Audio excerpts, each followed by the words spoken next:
Hello and welcome to Where's Your Focus? Hello, and today's topic is moving from fear to love. Love this topic, and I'm really looking forward to diving into a great conversation with you, Melissa, and Karen, and whoever is watching. Do you want to introduce yourself, Melissa, and we can jump off from there?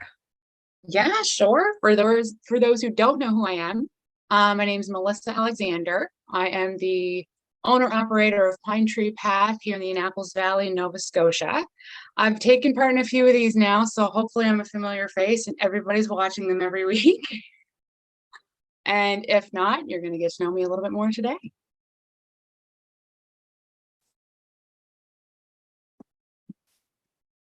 Love that. Love that. Do you want to introduce yourself, Karen, and then I will, and then we can jump in? Well, like Melissa, I think probably a lot of people know me. I've been doing this vidcast now for, I think this is, we're coming up on the end of the second year.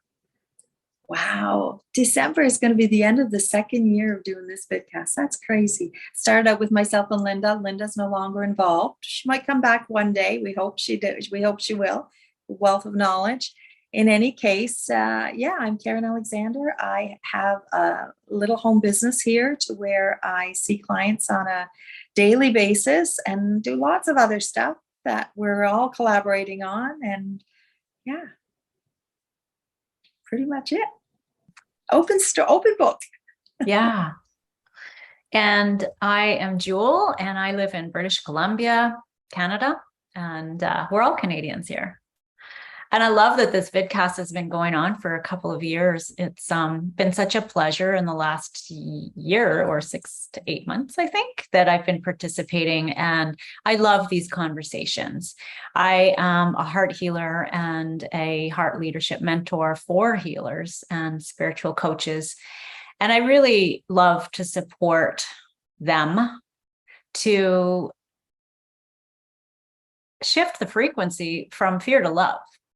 Really. And, when we shift our frequency within our operating system, we can vibrate at a higher frequency, and the frequency of love is just so pristine and beautiful. And from that frequency, I have seen thousands of times and love to see, people who have such beautiful healing gifts to be able to amplify that frequency and radiate it out through that heart field, that magnetic force field. So I love this work, and really, really excited about this conversation too. So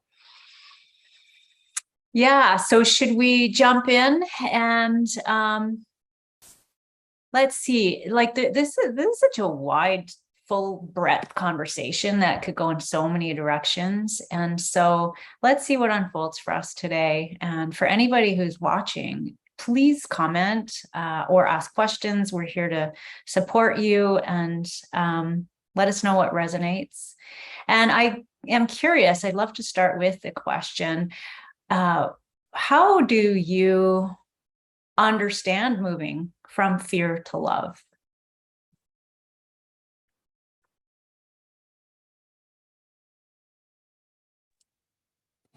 That's a big one. And I think for a lot of us, even recognizing that there's fear in our lives, like not just the I'm afraid of heights, the I'm whatever, it's the looking inward and realizing what those inner issues are and moving those from what they used to be to abundance and love and what we're here for personally. Beautiful. Exactly. And the other thing is, when you're living in fear, you're actually not living in the now moment usually, right? When you're living in fear, a lot of times you're living in the future of what might happen or what could happen, or what, you talk about something with somebody and they talk about what might come in the future or whatever. And that's where the fear comes in. Unless you're actually living in some kind of situation that's fearful, right? Yeah. I love that. Bringing in that present moment and, just kind of go, whoa, wait a minute. I'm here. And then living in, we've often talked about it, going out into nature and that really changes everything up inside, right? That's where I started dealing with a lot of my anxiety issues. Getting outside, it just felt better to not be in the house. And that could have been the whole "you're not allowed to leave your house for 2 years" thing. But that's where a lot of healing took place. And that's what I share with a lot of my clients. Like that 15-minute after supper walk actually does wonders for people. And it's such an easy place to start. I love that so much. I agree. So I agree. Mother Nature doesn't know fear. Mother Nature isn't aware of that fear, or even that the fear exists. And also at the same time has an acute awareness about the state of the world that is in fear and responds, in her way, responds in her natural way. And I love what you said about, I love what you both said about, being in the now moment and recognizing that we're in fear versus when we're not. And so it's like, how do you know when you're in fear? I know how I know when I'm in fear. And I know when I'm in fear as a result of focusing on the future or, fear and distrust about, being completely supported and guided and protected by something so much larger than myself. And when I'm disconnected with that and in fear, I know by the way that there's contraction in my body. And I know that everyone can relate to this if you're human. You are watching this vidcast, but the contraction that occurs in the body can, vary in different degrees, right? And the fight and flight reference has been a really good representation of that. And that fight and flight is this really, really deep contraction. And it can be a really intense contraction, or what I've been training myself to do is more and more and more and more is to become more and more sensitive to the even the slightest or subtle vibrations of fear that aren't these intense contractions, because it's not because like huge shit has hit the fan, which causes a really intense contraction. But when it's something so subtle, like a trigger or an old patterning or, a conversation that feels off or whatever it is, I've been training myself to become more and more sensitive to the slightest variation away from fearlessness, which is that vibration of love, where it doesn't feel contracted at all, even in the slightest bit. It feels like this really expanded spaciousness in my heart and in my whole system. And I can feel the energy buzzing and the chai energy running through my veins and through my bloodstream, and become that wide open container, that wide open vessel. And that's such a contrast from the fight and flight and everything in between. That's what I've been working with and training myself to come into awareness about, so that I can really become masterful at moving from fear to love quickly. And the more I work with this, the more mastery I develop in myself, the more the gap is closing in terms of time it takes to move from fear to love. And the post that you were referring to, yes, about the post that you were referring to that I wrote yesterday on my timeline, about being witness to this really dense conversation about doom and gloom, was just such a gift to me. And what I learned was how quickly I can bring myself from fear to love. It took me a little while because I had caved to it, and I had just, leaned so far into the fear of the energy of the conversation that it took me a little while to come out, move from fear to love. And it was just such a beautiful reflection of this ability that we have innately to be able to direct energy. And it's all about awareness, right? It's about being aware of things and not being absorbed, not letting them absorb into you. So you can know things, and those things may cause fear, but not allowing things to cause the fear in you. And I think that's probably what you mean by training yourself, right? What is it you do exactly, Jewel? So what's interesting about what you just said is something that I've been discovering is that you can intellectually desire not to allow the fear to get into you and creep in. And even though you have this mental desire to not allow it, it's not always easy. It comes in anyway.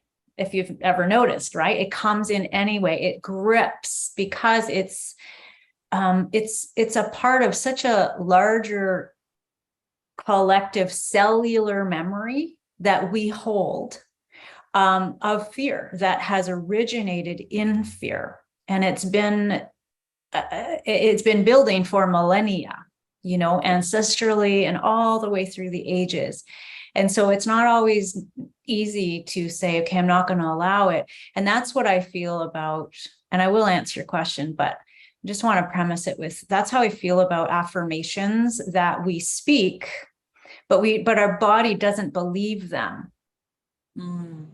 And so, to say, I am not in fear, I'm in love is an affirmation, let's say as an example, that can give a little bit of temporary relief, but it never lasts because our body hasn't actually shifted and altered cellularly to believe what it is that we are saying, what we desire, how we desire our state of being to be. And so, I've developed, and this is fairly recent, but it's been building for many years recently. And I don't know if you tuned into this, Karen. I say Karen because I hadn't been in contact with you, Melissa. But if you had tuned into the cellular wealth embodiment activation that I did, that opened up so much for me in this discovery around how I do it, is that I train myself to open my cells to receive. And, we talk often about receiving love. Well, how do we do that? We can receive it verbally, we can receive it emotionally, we can receive it physically, but do we receive it cellularly? So this is a process that I developed around, opening the actual cells. And what that does is it allows the receptors of the cells to open. Like the cellular receptors close in crystallizing moments of trauma, of going through negative experiences. And what this does is it opens the cell receptors. And the next, cellular wealth embodiment activation 2.0 is coming. It's been brewing, and I've been practicing it, and it has everything to do with maintaining, like once you open your cells and you literally train your cells in your body to vibrate differently, you can train yourself to maintain the opening, to maintain the receptivity, to maintain that higher frequency vibration. And, so, in a nutshell, that's a really quick way to answer your question, but it's a cellular embodiment practice that brings the words and the desire to move from fear to love into a visceral cellular experience so that your body believes you, so that your body is actually building a new pathway to move the energy from fear to love and move from the contraction into the expansion. And I love playing with it because, like the other day when I was witness to this conversation, my cells went and it took me probably 24 hours. It was like, it just flattened me, it felt like. And this morning, my alarm went off when we were supposed to talk this morning. and it just like jarred my whole system. And I was contracted, and it took me about 15 minutes. Wow. So it depends on, your will, right? It's about using your will to focus on moving and directing energy. Absolutely. And there's a couple of things in what you said, Jewel, that kind of brought other things up in my mind. And one was talking about affirmations, and how affirmations are great. They can be great, but it's not going to happen overnight with just affirmations. And what you're talking about, training yourselves, is, again, not going to happen overnight, but it probably would happen a lot faster training yourself that way than by repeating affirmations over and over again, because your brain takes direct commands rather. So it's like my mom used to always say, you tell a child often enough they're stupid, they're going to believe they're stupid. Well, it's the same thing with affirmations. You say them often enough, eventually you'll believe them, but you're not going to believe them right off the get-go. And sometimes it can be years and years and years, and you're still not going to believe it, right? Depending on how deep-rooted those traumas are in your beliefs or your disbeliefs in yourself. So I love what you're talking about. The other thing that came up in my mind is, I don't know if you guys are aware or not, but I have what's called a Genius Insight, and it's a voice analysis software. And in the voice analysis software, I do the analysis of people's voice, the software does rather. And I play frequencies to bring them in balance, like the frequencies that is required for them to come in balance. Because our voice, I mean, if somebody has a cold, you can tell they have a cold, right? Because it changes in their voice. So there's a lot of things that change in the voice. And what I always do before I start the session, once the analysis has been done, is I do what's called a primer. And that primer opens their cells to accept the frequencies. So that's the second thing that kind of went, oh, yeah, that's interesting, right? Really interesting. Mm-hmm. So at the I end, think I've been of the day, practicing a lot of that without even meaning to. How so? Like a lot of what you're saying, like when you say you have to stop and train yourself to kind of give yourself that extra minute and being like, okay, am I going to act or react? Like that sort of thing, right? And that's what I've been doing for a while now, is like the things that trigger me in life. It's like, okay, wait a minute. Before I react to this trigger, what's it really telling me? What am I getting? Why am I scared of this? What's the real fear? And I'm saying the why game, like, why is this? What now? Why? Now why? Now why? And getting to the root of it. And I think that's exactly what you're talking about. I don't see it. I didn't see it on a cellular level until you explained it the way you did. Then it's like, oh, that's exactly what I'm doing. I'm training my body and my mind and everything I am to think about things differently and find the deeper meaning of it and realize, oh, now that I've got to the bottom of that, oh, healing. I'm healing that part, and I can move on to the next, because there's always a next. Always. I love that. Isn't it fascinating how, we come to realize these things by virtue of our own gifts, right? Like how I experience the world is cellularly. It's through feeling, it's through words and the embodiment of words and the actual vibration of words. And how you experience the world, Karen, is, through sound and through, the frequency of this, what do you call it? The voice? It's the voice analysis that I do, but I also use tuning forks, right? So everything for me is it's sound. Right. Sound. Right. And for you, Melissa, just the way you were explaining that is like your ability to like drill down to the root, so quickly. That's, I just find it so fascinating that we all hold such unique gifts unto ourselves in order to, walk the path and move forward on this mission that is such a shared mission among healers and those who want to awaken the hearts of humanity. I love that. And aren't we all working to move from fear to love? Because it's the opposite frequency, right? You would know, Karen, right? Like in the absolute opposite frequency. Absolutely. Yeah. And then, that gets into the collective, right? Yes. That's the other thing.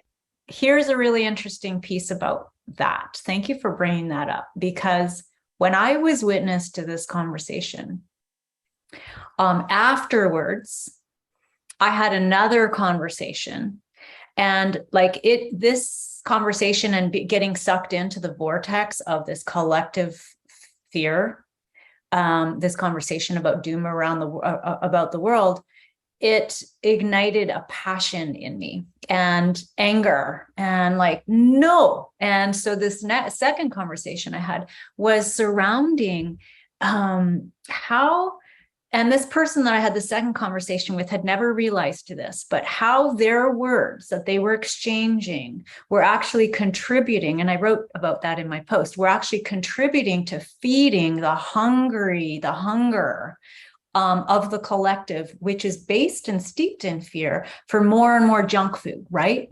And even a conversation in one room where nobody else can hear the conversation is actually rippling energetically into the collective. And if you can imagine, I'm just getting shivers, all these conversations are happening in rooms around the world. Guess what's happening? Guess where the energy is going? Guess, right? Right to the fear. Mm-hmm. And feeding it. Yeah.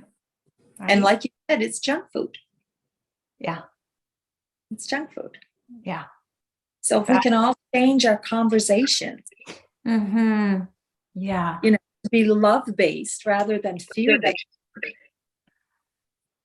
Imagine what those conversations can do. Mm-hmm. Exactly. Ripple in the same way. And And that's exactly why we do full moon ceremonies every month, to send out those ripples, to do those sound ceremonies, to play my bowls, to collectively vibrate with the rest of the earth in a positive, happy, loving way. Yeah. We need more of that. Mm-hmm. We really do. We really do. And if you think about it, you can think about it you can put, there's so many examples that you can put up there. If there's people in a room that there's one person speaking about it, about fear, and everybody else is speaking about love, how fast is that one person going to change? Right? It's like God.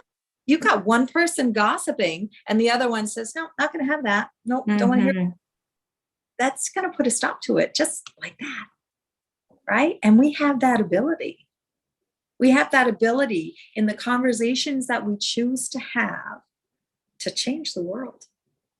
Right? Yeah. I know. And we're having them in here. Absolutely. Absolutely. And you're having them in your house or in your place of work, and Melissa and I am. So, how many of us are out there having these conversations? It's going to trickle. Yes, it will. It really, really will. I've really noticed the community in my area expand. And it's almost like people are they're coming out of the woodwork going, oh, we're allowed to talk about our feelings now. We're not going to get bullied or told we have to think a different way. There's a lot more space for people to free think in a happier, better way than there used to be. I think we're all really tired of the complaining, and we're all looking for a fresh start sort of thing. Mm-hmm. Thinking and something new to focus on that's not so depressing. Mm-hmm. Yeah, because let's face it, the last couple of years have been nothing but fear-based. Yeah. Completely fear-based. And in some cases warranted. Yep. And in no cases beneficial. Yes, well said. No case is beneficial. And I do believe that the last few years have been, a long time coming, for the state of the world, the way that it is at the moment now, I feel is opening a door for this new opportunity to elevate our resolve to have different conversations, elevate our resolve to choose not to collude, elevate our resolve to, learn to work with energy and commit to that. Because it's really easy for, like, when I find myself like dropping into the collusion with someone, it's like, it's so invasive to my body now because I've become sensitive. But why do I still do it sometimes? Because the fear is so pervasive that we have to become really vigilant with our resolve to slow down. And like you said earlier, Karen, to really bring our awareness into the present moment awareness so that we can tune in and see, whoa, like, which way am I leaning here? Which there's a potential to lean this way. There's a potential to lean this way. There's a potential to sit in silence and not say anything, which I did the other day.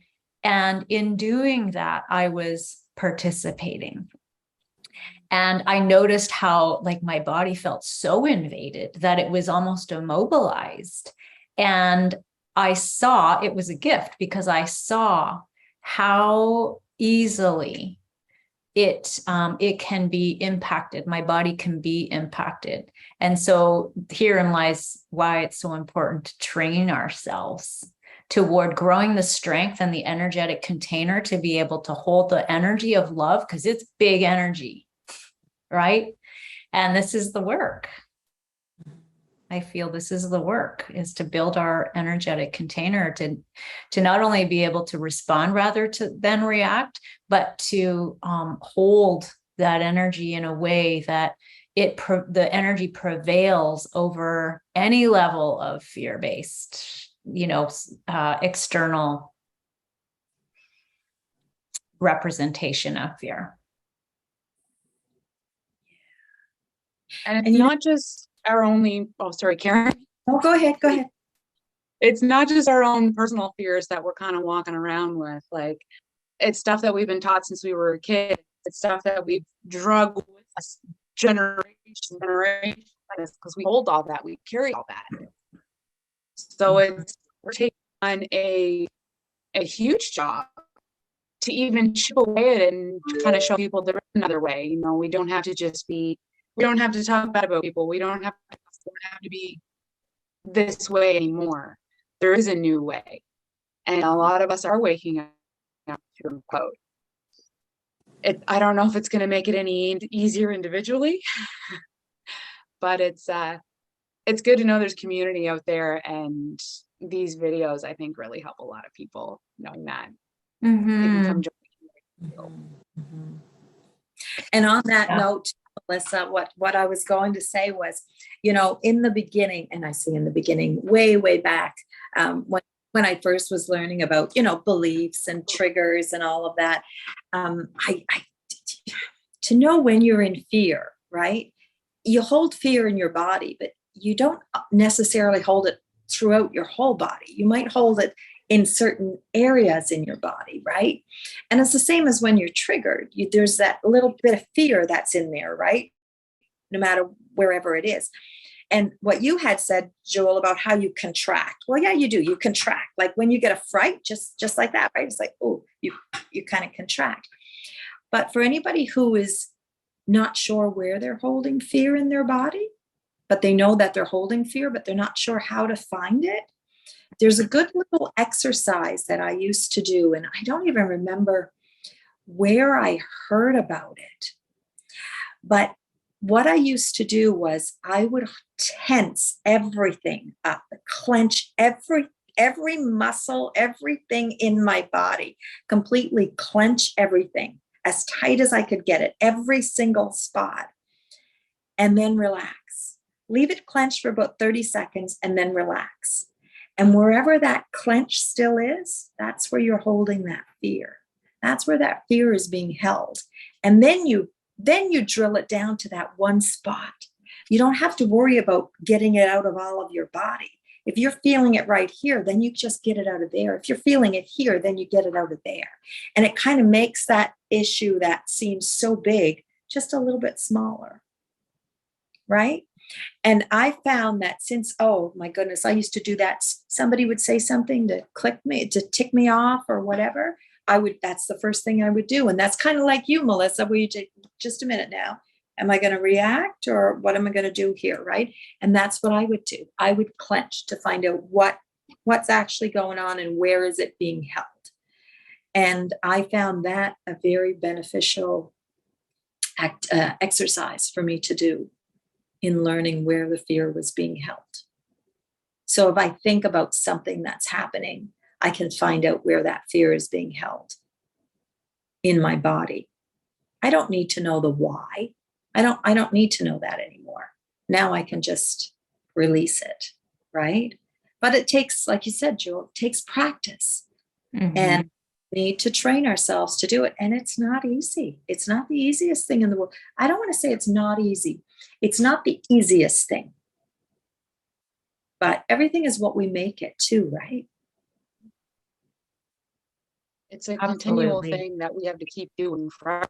That's because everyone says like, oh, I want to be healed. Well, that's fantastic. You're on the right path. I don't know if they're healed if it ends and you say I'm healed and what. I think it's going to be a continual thing for a lot of. I think that's why we're here, to learn all those things and take it with us wherever we go after this. Yeah. And you know what I always say, Melissa? The more I learn, the more I know, the more I realize I don't know. Yeah. No. And healing as a continual, generative, expansive energy of evolution versus wanting to get somewhere is a huge paradigm shift for so many people, you know. And I love what you said about isolating, you know, where fear is contracted in your body, and feeling it is the key. Allowing yourself to lean in and by leaning in and not resisting it, because what we resist persists, but instead leaning in and turning toward it, it dissipates and actually alters the energy of the contraction. I mean, that's a simple, minute little way that you can do that. But we're taught, like you said, for, you know, we've been taught for eons how to control our environment in order to feel safe and not feel the hard things. So this willingness to feel the things that seem hard is a real, I think it requires courage. And I always say kudos to people who are willing to feel, because it's not something we've learned to do. We've learned to not feel in all kinds of different ways. And this is part of the work, isn't it? It's part of the journey, is to learn to feel again and lean in. And all of a sudden the contraction in your shoulder or your neck or whatever it is, it just shifts in its constitution, because you're leaning in and something opens. And so that's very, very powerful. Yeah. And you also said, in the beginning something, and what immediately came to me was, in the beginning was the word. Yeah. Jewel, what is that? Do you see that, Melissa, on Jewel's screen? I have this. Oh, that's what it is. And the heater just turned on, and the air from the heater just it turns this mobile. Okay. And that's cool, eh? All of these little look like orbs floating all around your screen. Yeah, they are. Yeah. It was a gift from my daughter. Oh.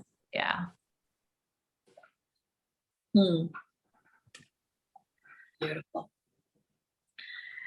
And I just kind of threw everything right off track. So that's okay. I was just sitting with this, you know, in the beginning was the word.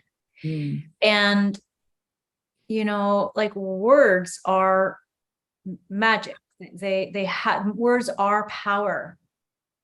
and their power has the ability to direct energy in a negative way, or in a fear-based way, or in a love-based way. And so these words that we speak with ourselves, to ourselves, the words that we hear, like you said, Melissa, through, a lifetime of conditioning, somebody might have said you were stupid one time, and that's all it takes, is to, adopt the energy of the word in a way that, you reflect back to yourself and you say, I'm stupid, or I'm not good enough, or my voice doesn't matter. And so words are literally power, and have the power to alter the direction of energy, our lives, humanity, the planet. So we need, and this is not news to anyone, but that's why it starts with, we go first. Right? Find out how you're speaking to yourself. And it's so interesting, Jewel, you say that, because it just brings to mind that, like we talked about affirmations in the beginning, and how it, sometimes you have to say them over and over and over and over and over again before your mind gets it. But at the same time, if something negative is said to you, it can be like that. Mm-hmm.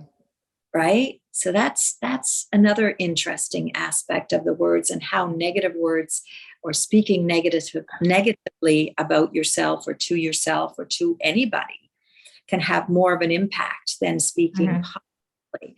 And then that takes me back to that saying that they say, one person talking negative about you is just as powerful as 10 people talking positive about you or to you. Right? That's why we have to build our container so strongly that it becomes impenetrable. Absolutely. And, you had mentioned, what's that? Very important about how we speak to ourselves. Mm-hmm. Mm-hmm. And in anybody's presence. Yeah. And you'll notice that when you speak negatively about yourself around people who love you, they'll correct you. You say, oh, damn, I'm so stunned. No, that was just a mistake. You spilled the milk. It wasn't your fault. Whatever. That's like an indication of you need to keep in your corner too. Because if you ever notice that you have those friends you only complain with, that's all you do. You go out for coffee and you complain the whole time. I hate this. My job sucks. Oh, my kids are driving me nuts. You just have a vent fest, and you feel good in the moment. It's good to get that stuff off your chest, and then you go home feeling like crap.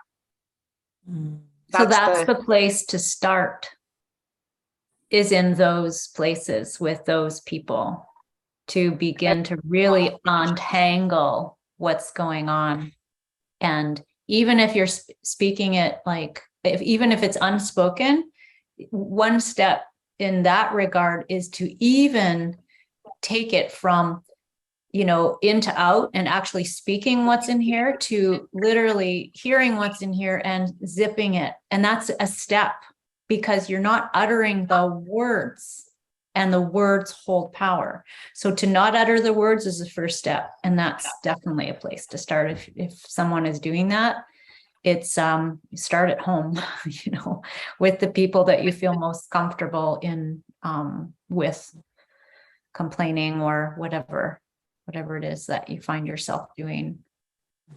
Yeah.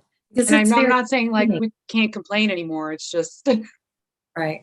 And it's very draining, right? When you spend a lot of time around somebody who's constant or chronic complaining, right? It's very draining. It's very hard to be around. Yeah.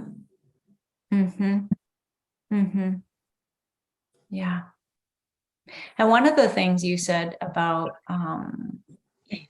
how easy it is for us to hear something negative directed towards us only one time, and then it just it settles in. I'm hearing a little bit of feedback. Yeah, I am. It just lands in. And that's because it's so incongruent with your true nature. It's so incongruent with who you are. And we are love. We're created by the consciousness of love, and those negative things are so incongruent that they're a blast to our system. And so our cells, and the cell receptor, these are crystallizing moments that they're so powerful that one time that it causes our cell receptors to close, and the lid is closed until we do the work. And it reminds me of what you said earlier, both of you, about nature, because the reason why we feel good and we find healing and we find our way back to a sense of equilibrium within ourselves in nature is because nature is perfection. Nature is a reflection of who we really are. Nature is congruent with who we really are. And so it's this feeling of relief when we're in nature, because nature is not going to ever tell us we're stupid. Nature will only ever show us the beauty that we are within. I love nature so much. She is incredible. I think I've been humbled by nature so many times. Anytime I forget how powerful it is, I get caught in a rainstorm. Yeah. Anytime I think I'm getting somewhere, I slip down that rock face. Like I do, and I say this because I do a lot of hiking. So it's it's beautiful, it's wonderful, but it's dangerous. And it's not something to be messed with or taken lightly. And I think that's how a lot of Senju work is.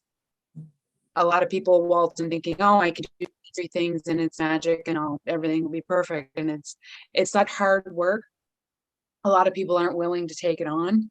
Sometimes there's a lot of days that I hang up my healer jacket because I need a break, and I'm learning how to do in positive ways instead of detrimental ways. Mm-hmm.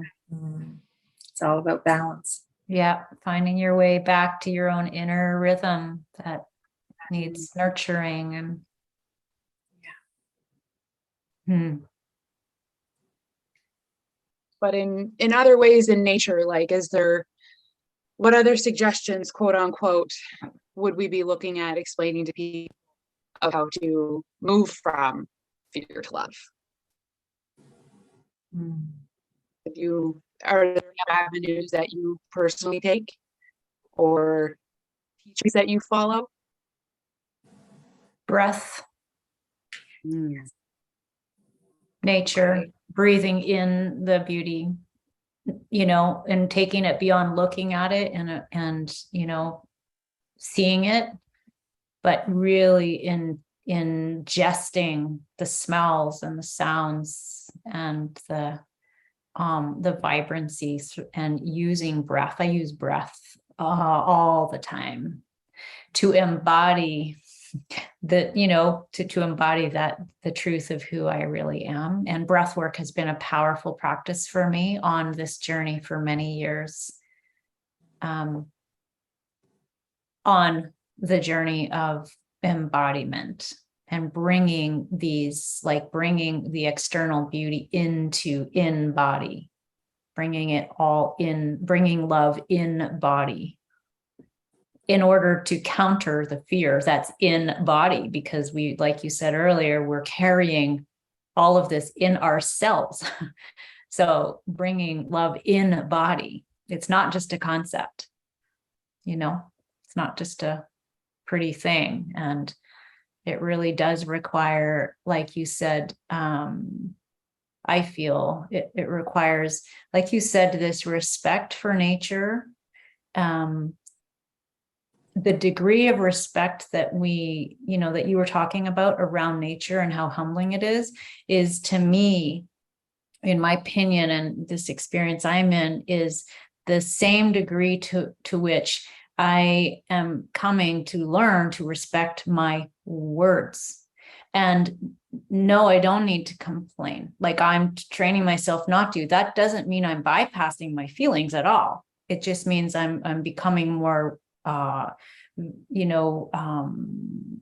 discerning and really choosing to respect the words the same way that I respect nature.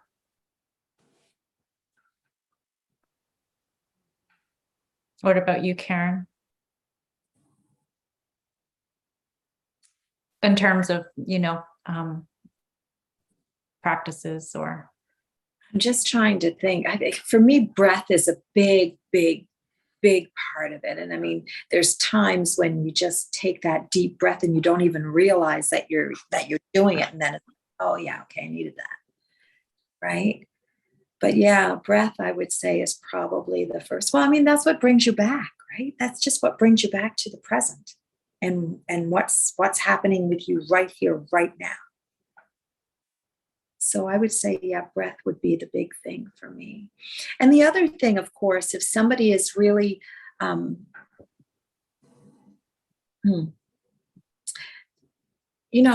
know Melissa's aware of this. I'm sure, Jewel, you probably are as well. But our Earth Star, which is located about 22 to 24 inches below our feet, that's our connection. That's our grounding, right? And it's really interesting because, you guys know that I do tuning fork sessions, and Melissa's doing tuning fork sessions as well.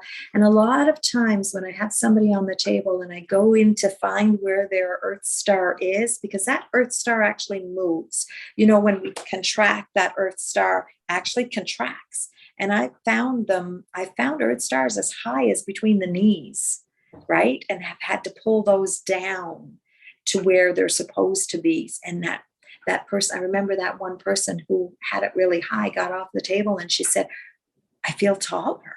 I feel so much taller. Wow. Right? So interesting. And I think that's something that we can do on our own. Like we don't need, and I think that's something that I'm learning more and more, right? And that's something that I'm teaching people more and more when they're on the table. And I'm doing that with the tuning fork, and I'm pulling it down and putting it where it's supposed to be. And I say that I'm doing it. Of course, we all know that it's not me that's doing it. I'm just the vessel, right? But you can do that yourself. Like you just, sit in breath and visualize that Earth Star below your feet. And where is it? And push it to where it's supposed to be. You will it to move out to where it's supposed to be. And it's going to go. It's going to do it. Right? Is that intention? Our will is so powerful. Right? And that's another way. I mean, if you're living in fear and when you go into that Earth Star, I have one client who called and said, is it normal that it's like really high? It's like, yeah, push it down. Well, what if it wants to go out further? Put it where it wants to go. Right? Put it where it wants to go. Who's to say that we're taught that it's usually 22 to 24 inches out, but who's to say yours is not different than mine and yours is not 26 inches out? What resonates? Where does it feel right? And you can will that to go out, and it's surprising that how that will help you come out of that fearful state as well. Just by putting that stuff in balance, right? And balancing the chakras and, your energy centers. What's more important than your energy centers being in balance? Right? What's more important than that whole toroidal field flowing the way it's supposed to flow? What's more important than that? No thing. Right. So there's a few things that we can do ourselves just to get us there. Right? And to help move us. And whatever resonates, take that and do it. Absolutely. And I just coming back to each of our unique gifts, look for support if additional support is needed for guidance. And, tune into someone. And that's, I think, part of the objective here in the community gateways. For those who haven't tuned into that page, the Community Gateway, where there are a plethora of people who are in the healing field who have very unique gifts unto their own, who, may be your guide. So, that just to add on to what you said about there are definitely things that we can do on our own, and then to learn more and to deepen and to accelerate our healing. That's what this is for. That's what the platform is for. That's how I see it. And I just love all the people on Community Gateway, because there's just appreciate all of these gifts. They're just incredible. And there's so many. I mean, we're growing weekly now, right? And everybody does something different. Everybody has their own way of helping. It's so beautiful. Yeah.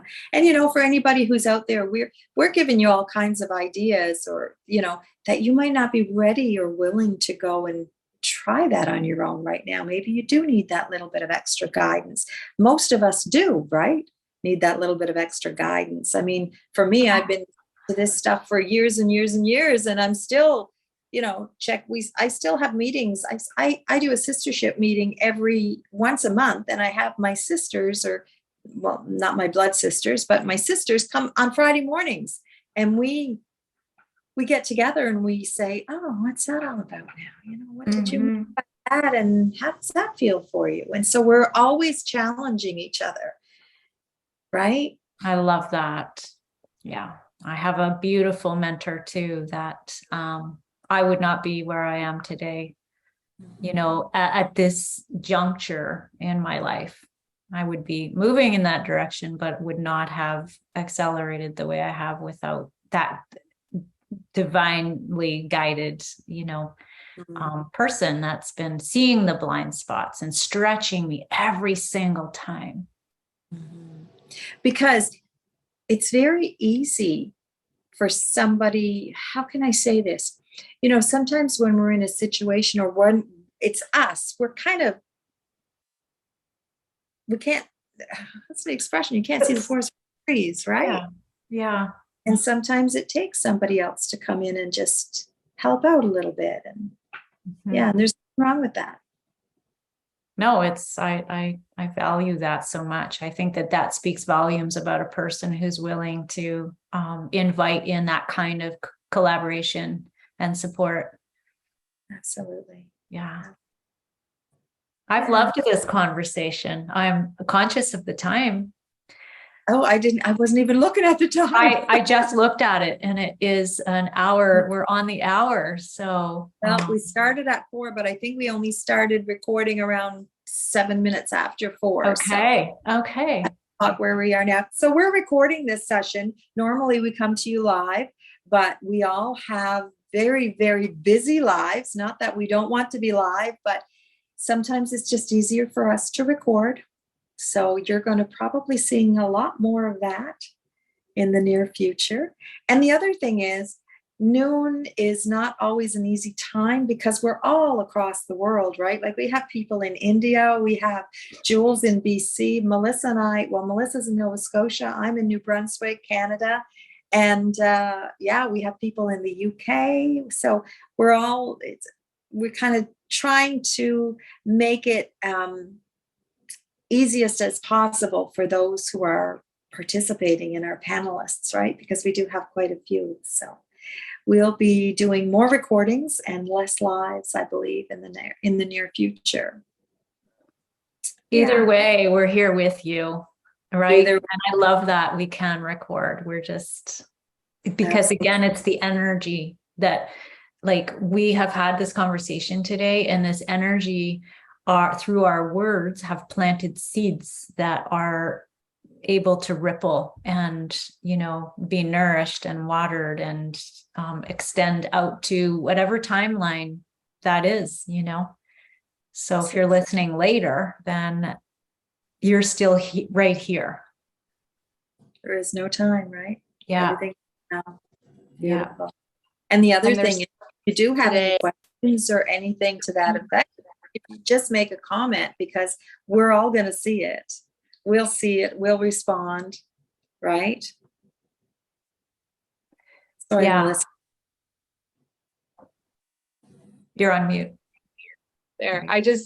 No, there's so many things from our conversations today and the other conversations that we've had on this podcast that I take to my Thursday night self-care class that I teach, like every week, something different. And I ask my students, even though the majority of them are older than me, like, this is what we're going to talk about this week. What do you want to talk about next week? What struck you? What's an issue that you're having?